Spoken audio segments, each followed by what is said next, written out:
कहिए, बोलिए।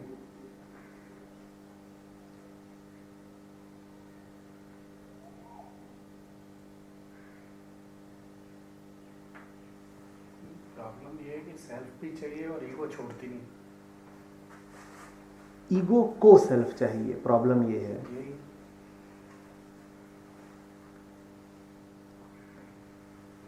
अहंकार कहता है मुझे चाहिए, उसकी नीयत में खराबी नहीं है, उसे चाहिए, पर वो कहता है कि मुझे चाहिए। वो ये नहीं कहता कि मैं उसको मिल जाऊं, वो कहता है वो मुझे मिल जाए।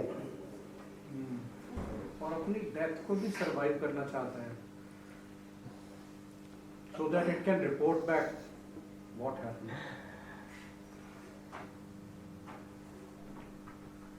नदी कहे मैं सागर में मिल जाऊं, बात प्यारी है, नदी को आकर्षण है सागर का, पर नदी कहती है मिलना तो है, प्यार है, खिंचाव है, लेकिन हम मिलेंगे ऐसे कि सागर आए मेरे पास और मुझ में समा जाए, मैं बनी रहूं मैं, ऐसा होगा नहीं। एक बात जान लो, नदी और सागर मिलेंगे तो सागर ही बचेगा, नदी नहीं बचेगी।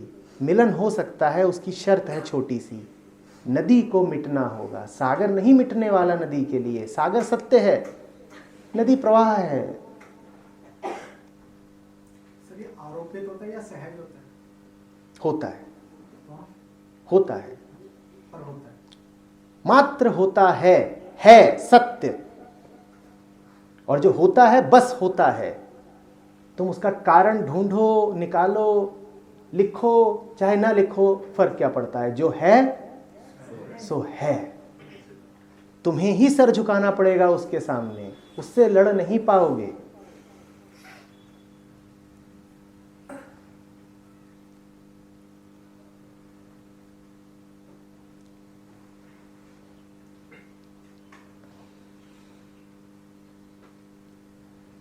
सर क्या मैं उस आनंद में डूब सकता हूँ? क्या आप मार्गदर्शन करेंगे मेरा? डूब सकते हो, मार्गदर्शन भी हर तरफ से तुम्हें मिल रहा है, लेकिन डूबने के बाद ये इच्छा मत रखना कि डूबे हुए नीचे से बोलो मिल रहा है आनंद। तमन्ना हमारी ये रहती है कि डूब जाएं, मस्त हो जाएं, घुल जाएं, मिल जाएं, मदहोश हो जाएं, और उसके बाद फिर बोलें मैं डूब गया, मैं मिट गया। मिट गए तो बोला कैसे? पर हम मिटने का भी अनुभव लेना चाहते हैं, वो नहीं मिलेगा। मन की इच्छाएं खत्म नहीं होती इसीलिए, शायद इसीलिए दुख है। क्योंकि मन की इच्छा है खत्म हो जाने की, तुम इच्छाओं को खत्म करना चाहते हो, मन को नहीं। अभी इच्छा हो गई ना एक और, ये देख रहे हो क्या है? इच्छाओं को खत्म करना है तो एक नई इच्छा के माध्यम से करना चाहते हो। गांजे का नशा चरस से उतारना चाहते हो। What is time? वो जो कुछ हो रहा है,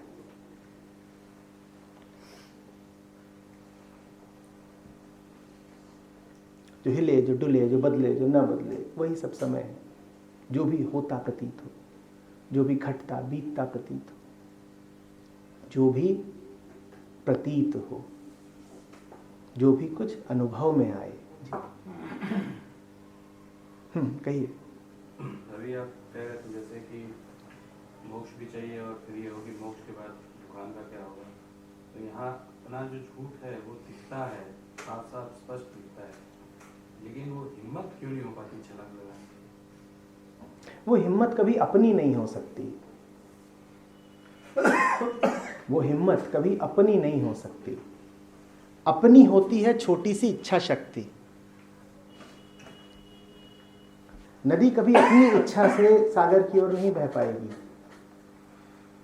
सब छोटे छोटे कामों में हमारी इच्छाएं हमारा साथ दे लेंगी, वहां हमारी हिम्मत काफी पड़ेगी। आपके घुटने में दर्द हो, आप कहीं नहीं उठ के बाजार तक जाना है, आपकी हिम्मत काफ़ी पड़ेगी। वो सब कुछ जिसमें आप शेष रह जाते हो अंततः उसमें हिम्मत आपकी काम देगी। पर हिम्मत के मिट जाने में हिम्मत कैसे काम आएगी? इस विरोधाभास को देखिए।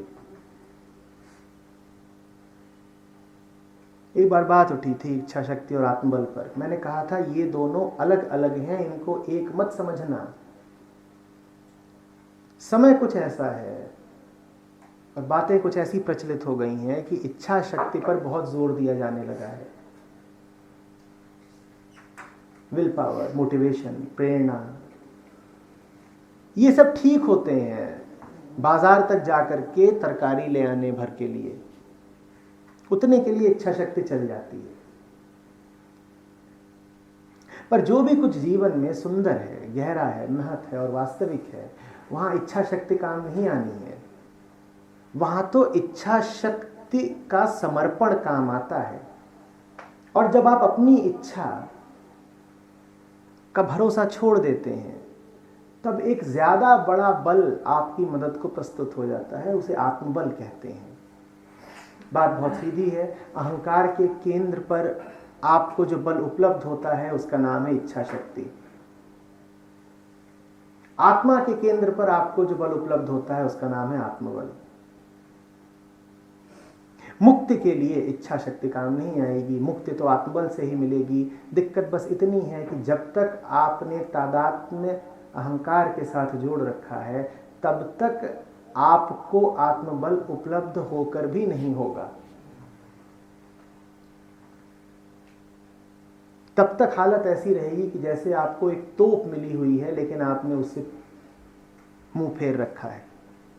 आप जेब में एक छोटा सा तमंचा लेके घूम रहे हैं और सोच रहे हैं कि सामने जो टैंक हैं मैं इससे उनको उड़ा क्यों नहीं पा रहा। इच्छा शक्ति बस इतनी सी ही है। आप जरा तमंचे से यकीन हटाएं, आप जरा उसकी निस्सारता को देखें, आप जरा उसकी दुर्बलता को देखें, तो आप कहेंगे ये चीज क्या है, मैं इसके भरोसे जीवन काट रहा हूं, मैं इसके भरोसे जी लूंगा। फिर आप उसे उछाल देते हैं। उछाल इस उम्मीद में नहीं देते कि पीछे बहुत बड़ी तोप है, बस उछाल देते हैं क्योंकि वो व्यर्थ है।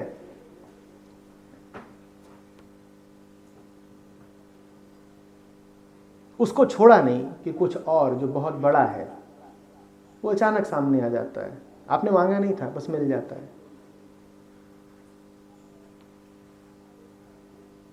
असल में पुराने को छोड़ने और नए के आने के बीच में एक जरा सा अवकाश होता है, एक छोटा सा दरिया है जो बह रहा है। यह आदमी पार नहीं कर पाता, क्योंकि जब पुराने को छोड़ रहे हो उस वक्त तो नए की आहट भी नहीं मिलती। उस वक्त तो सामने बस ये परिदृश्य होता है कि पुराना ही था मेरे पास, यही मेरी सारी जमा पूंजी थी और ये गई। पुरानी गई और नया अभी आता दिख नहीं रहा है। आ भी गया है तो मुझे दिख तो नहीं रहा है। पुराना गया, नया आया नहीं, ऐसा एक जरा सा अंतराल होता है। कह लीजिए एक दरिया होता है, आग का दरिया कह लीजिए, उससे गुजरना पड़ता है। उससे गुजर पाने के लिए एक ही पुल होता है, श्रद्धा। पुराना चला गया है, नया अभी आया नहीं है, तो कहीं पलट करके मैं पुराने को ही ना पकड़ लूं। ये तभी हो पाएगा जब श्रद्धा हो। श्रद्धा नहीं है तो आप कहेंगे जो था वो गंवा दिया, नया कुछ मिल नहीं रहा है। तो साधारण सा निष्कर्ष है कि पुराने को तो मत छोड़ो भाई, कुछ तो रहे हाथ में। माया छोड़ी, राम कहीं मिल नहीं रहे, अरे कुछ तो था हाथ में, माया ही सही।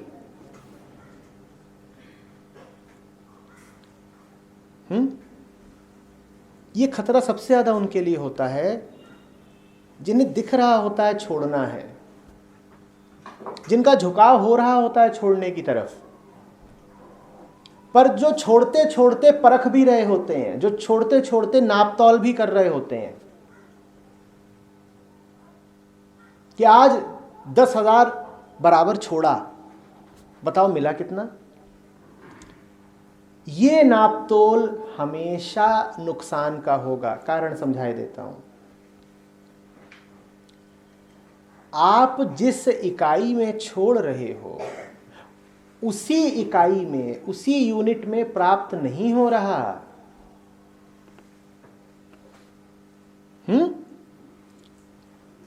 आप छोड़ रहे हो रुपयों में, और जो आपको मिल रहा है वो किसी और मुद्रा में मिल रहा है। आप क्या गिन रहे हो? आप कह रहे हो इतने रुपए छोड़े, तो नफा नुकसान अगर गिनना है तो मैं देखूंगा कि मिले कितने। छोड़ रुपए रहे हो, मिल कुछ और रहा है, वो किसी और मुद्रा, किसी और यूनिट, किसी और करेंसी, किसी और आयाम में है। अगर वहां नहीं जियोगे तो यही लगेगा कुछ मिला नहीं। ऐसी सी बात है कि तुम्हारा ये कक्ष खाली होता हो, कोई और कमरा भरा जा रहा हो, ये खाली हो रहा है लेकिन अभी भी तुम खड़े यहीं पर हो, तो तुम्हें क्या लगेगा कि सब खाली होता जा रहा है। और फिर तुम इतने निराश भी हो सकते हो कि तुम कहो कि खाली करना रोको, क्योंकि कुछ मिल तो रहा नहीं है, सब खाली ही होता जा रहा है, ये तो नुकसान। जो मिल रहा है अगर वो जानना है तो उसके लिए एक छोटा सा काम करना होगा। तुम्हें वहां जाना होगा जहां मिल रहा है। वो भी तुम्हारा ही कमरा है, वो भी तुम्हारा ही केंद्र है, वो तुम्हारा ज्यादा असली घर है। तुम वहां जाके देखो, वहां अब बरस रहा है, वहां खूब मिल रहा है, पर यहां खड़े रहोगे तो यहां तो यही लगेगा कि बर्बाद हो गए, दुकान लुट गई। बिल्कुल सही बात है, ये दुकान तो लुट ही गई। मैं इसमें कोई सांत्वना नहीं देना चाहता, ये दुकान तो लुट ही गई, पर जो दूसरी खुली है जरा उसकी ओर भी तो नजर करो, उसको देखो तो जा करके, वहां क्या बिकता है और वहां क्या मिलता है। वहाँ जो मिलेगा अगर इसकी चाहत नहीं रहेगी, क्या पता, क्यों करें अनुमान। फिर वही बात नहीं हो गई कि मोक्ष के बाद दुकान का क्या होगा। अनुमान न करें। अनुमान का अर्थ ही होता है सुरक्षा की चाह। आप कयास लगाते ही इसीलिए हो ताकि पहले ही कुछ पता चल जाए, जरा सी आश्वस्ति हो जाए कि उस घटना के बाद भी जो होगा वो बड़ा मीठा मधुर होगा।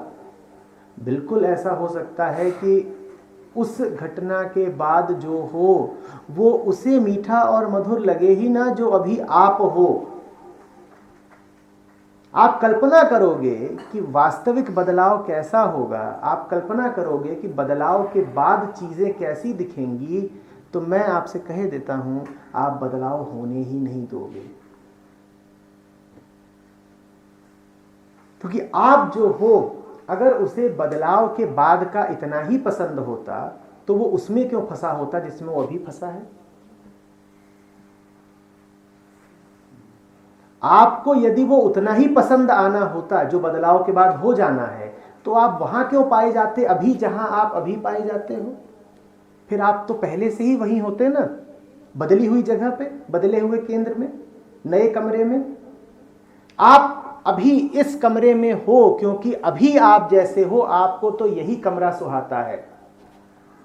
यदि कृपा हुई है आप पे और आपको दिखने लगा है कि ये कमरा नहीं कैद है, तो इस कमरे से सिर्फ सामान मत खाली करो, इस कमरे से तुम स्वयं भी रुखसत हो जाओ।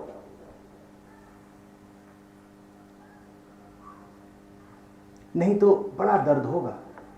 दुकान का माल खाली कर दिया, दुकानदार दुकान में बैठा है और फूट फूट रो रहा है। माल को छोड़ के खुद निकल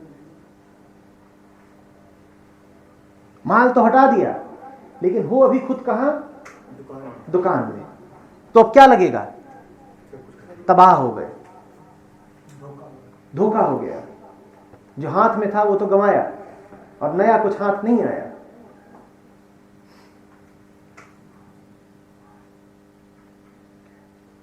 नए की कोई आश्वस्ति नहीं होती। पुराना नहीं भा रहा है, बस यही आश्वस्ति है कि नया अब दस्तक दे रहा है। नया दस्तक न दे रहा होता तो पुराने से ऊब क्यों उठती? नया न पुकार रहा होता तो पुराना क्यों पुराने जैसा लगता? लेकिन नए की पुकार तुमको अभी साफ साफ नहीं समझ में आएगी, क्योंकि तुम कौन हो?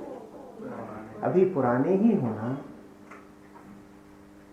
तो नए की तो बस आहट सी आएगी, कुछ जरा जरा सा पता चलेगा, जैसे कोई सोता हो। हुआ है कभी कि तुम सो रहे हो और कोई पुकार रहा है? कैसा सुनाई देता है? ऐसा लगता है पता नहीं कहाँ दूर किसी की मध्यम धुंधली सी आवाज आ रही है। कभी लगता है सपने में ही आ रही है, कभी शब्द ठीक नहीं सुनाई देते। फिर धीरे धीरे करके जैसे तुम्हारी नींद खुलती जाती है, जैसे उसकी आवाज और प्रबल होती जाती है, तब उसके शब्द, तब उसका बुलावा और स्पष्ट होता जाता है।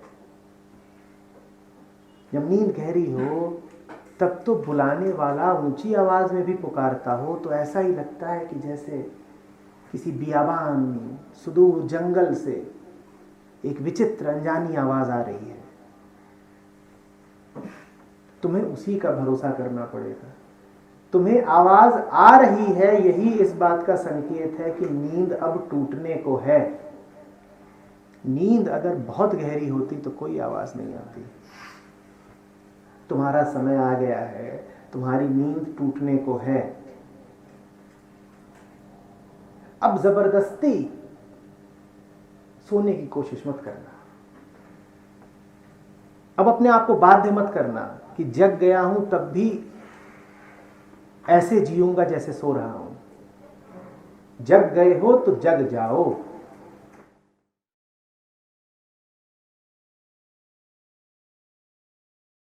पहले आप कहिए कि अभी जो है उससे अलग आपको कुछ चाहिए। पहले आप स्वीकारिए, परखिए नहीं। अपनी ही जगह पर खड़े होकर के दूसरे आयाम को परखना कभी काम ना आएगा। पहले तो अपने मन की कहिए।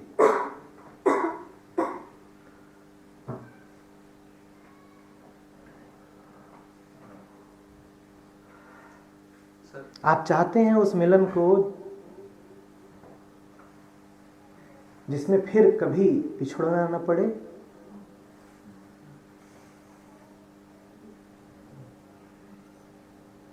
पहले आप कहिए कि हाँ चाहिए। That is not possible. There is always death in the end.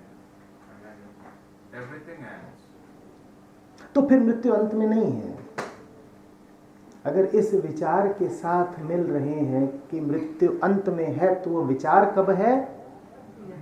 वो विचार कब है? अभी। इस विचार के साथ मिल रहे हो कि मृत्यु अंत में है, तो मृत्यु अंत में नहीं है। मृत्यु तो अभी हो गई। अब मिलोगे कैसे? अब मिलोगे कैसे? क्योंकि अभी तो तुम नहीं, ये विचार मिल रहा है कि मृत्यु। तो अब जीवन कहाँ है? अब जीवन कहाँ है? अब मिलन कहाँ है?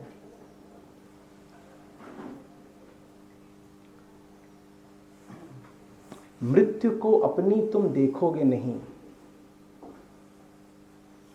कोई ऐसा नहीं होता जो अपनी मौत देखे, ठीक वैसे जैसे किसी ने अपना जन्म नहीं देखा होता। मौत ख्याल है तुम्हारे लिए, और जीवन अगर मौत के ख्याल के साथ बीत रहा है तो जीवन नहीं है, बस मौत है, क्योंकि हम तो ख्यालों में जीते हैं।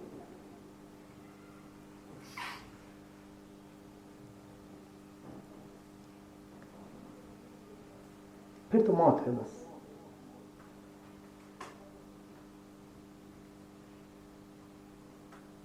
याद रखना, जिसके लिए मृत्यु है वो मर जाता है,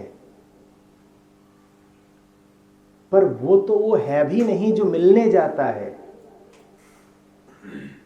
वो तो है भी नहीं जिसमें मिलने की काबिलियत हो, जिसमें मिलने की पात्रता हो जरा भी। जाके मिलते हो किसी से गले तो क्या मिलता है? खाल से खाल, हाथ से हाथ, शरीर से शरीर। अगर ये मिलते हैं तो इनकी तो मौत हो जानी है। अगर तुम्हारे मिलने में गुणवत्ता यही है कि खाल से खाल मिली है, तब निश्चित रूप से तुम्हारा ये सोचना जायज है कि इनकी तो मौत आ जानी है, क्योंकि खाल तो जलेगी। मिलने का अर्थ क्या होता है तुम्हारे लिए? त्वचा से त्वचा का संपर्क, त्वचा तो जलेगी, पर अगर मिलने के मायने कुछ और हैं तुम्हारे लिए, तो फिर मिलने का मौत से क्या संबंध? और मिलने का मौत से संबंध टूटेगा भी तभी जब मिलना खाल से खाल मिलने की बात ना हो। मैं जिस मिलन की बात कर रहा हूं वो दिन पर आश्रित नहीं है, वो परिस्थितियों पर आश्रित नहीं है, वो तुम्हारे व्यक्तित्व पर आश्रित नहीं है।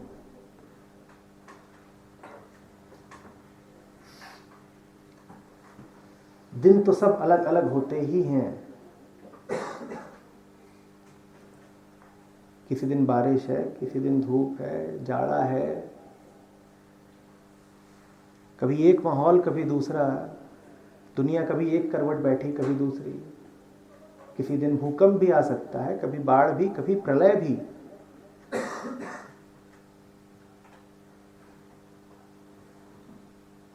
उत्सव इन सब के मध्य रहता है, योग इन सब के मध्य रहता है।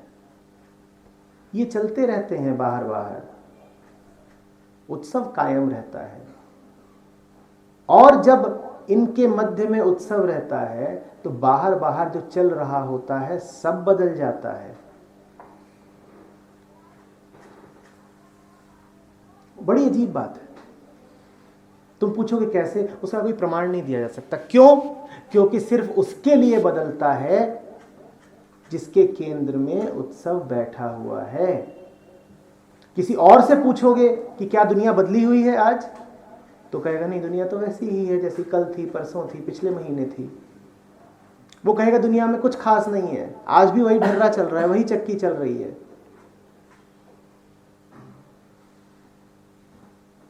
पर जिसके भीतर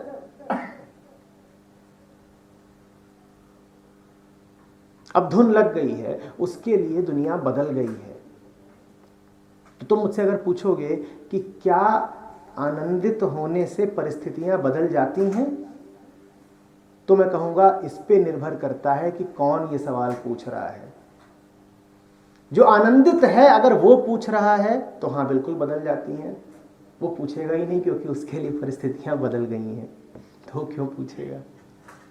सर, जितने हमारे ऋषि मुनि थे उनको ये राक्षस परेशान करते थे, क्या उनके किसी के भीतर ये आनंद उस टाइम प्रवेश नहीं करता? छोड़ो ना ऋषियों को, मुनियों को। राक्षसों की बात करना फिर भी ठीक है। आनंदित है, हम भी आनंदित है, लेकिन बाहर वाले परेशान कर रहे हैं। आनंद यदि नहीं होता, यदि, किंतु, परंतु, ये सब मन की स्थितियां हैं। अहंकार ये बड़ी चेष्टा करता है कि जहां बैठा है वहीं बैठे बैठे कल्पना कर ले कि यदि आनंद हो। आनंद क्या है? रसगुल्ला है कि यदि उठा लें, तुम्हारे सामने रखा हुआ है, यदि उठा लें।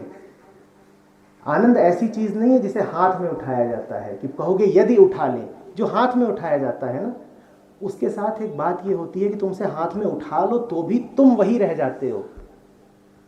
तो तुम कह सकते हो यदि मैं इसे उठा लूं, क्योंकि उठाने से पूर्व का और उठाने के बाद का मैं एक ही है। तो तुम बात कर सकते हो कि अगर मैं उठा लूं तो क्या होगा।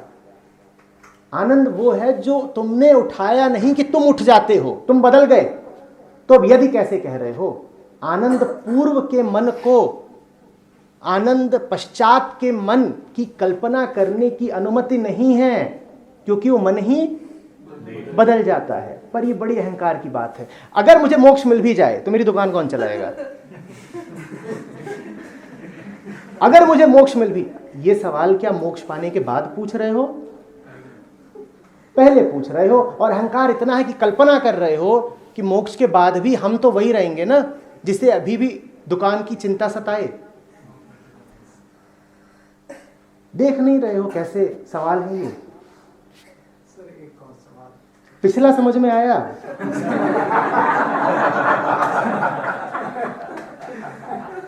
अभी उत्तर दिया नहीं तुमने, बुद्ध को अभी उत्तर दिया नहीं तुमने। पिछले के साथ ठहरो। नहीं, आपने ये कहा कि अगर भीतर होगा तो बाहर की परिस्थितियां। मैंने कुछ और भी कहा है, अभी ठहरो उसके साथ। जब पूछने का उद्देश्य जानना हो, तब एक उत्तर ही काफी हो जाता है। जब पूछने का उद्देश्य अपने आप को कायम रखना हो, तब एक प्रश्न के बाद दूसरा प्रश्न पूछा नहीं जाता, दागा जाता है। अब उसका इस्तेमाल अस्त्र की तरह होता है अपनी रक्षा के लिए।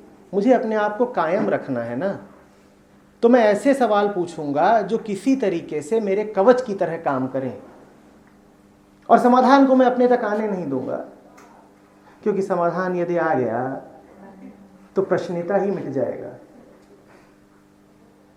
अगर एक भी उत्तर मुझ तक पहुंच गया तो मेरे आगे वाले सारे सवाल मिट जाने हैं, इसीलिए मैं किसी उत्तर को अपने तक पहुंचने न दूंगा। मैं तो एक के बाद एक सवाल दागूंगा इस उम्मीद में कि कोई तो गोली जाके निशाने पे लगेगी। डरे हुए आदमी को देखा है, वो अंधाधुंध फायर करता है। तुम समझो तो सही कि ये गोलियां तुम अपनी ही शांति पर चलाने की कोशिश कर रहे हो। वो मिटेगी नहीं, वो शांति है, शांति नहीं मिटती। पर हर वार के साथ, हर दांव के साथ तुम स्वयं और अशांत हुए जा रहे हो। तुम जिस समाधान के रास्ते में खड़े हो रहे हो, उसका क्या मिट जाना है? वो तो समाधान है। समाधान माने जो मिट गया, समाधिस्थ हो गया, वो समाधान। जो मिट गया उसको तुम और क्या मिटाओगे? उस पे वार करके। पर जितना वार करोगे उतना तुम अपने आप को वंचित करोगे शांति की संभावना से। एक बात को समझो, और एक बात सैकड़ों बातें स्पष्ट कर देगी।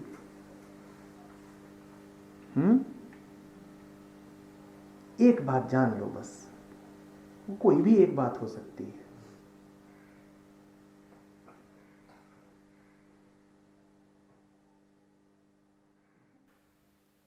गुरुर्ब्रह्मा गुरुर्विष्णु गुरुर्देवो महेश्वराय गुरुर्साक्षात् परब्रह्मा तस्मै श्री गुरुवे नमः। ध्यानमूलं गुरुर्मूर्ति पूजामूलं गुरुर्पदं मंत्रमूलं गुरुर्वाक्यं मोक्षमूलं गुरुर्कृपा मोक्षमूलं गुरुर्कृपा।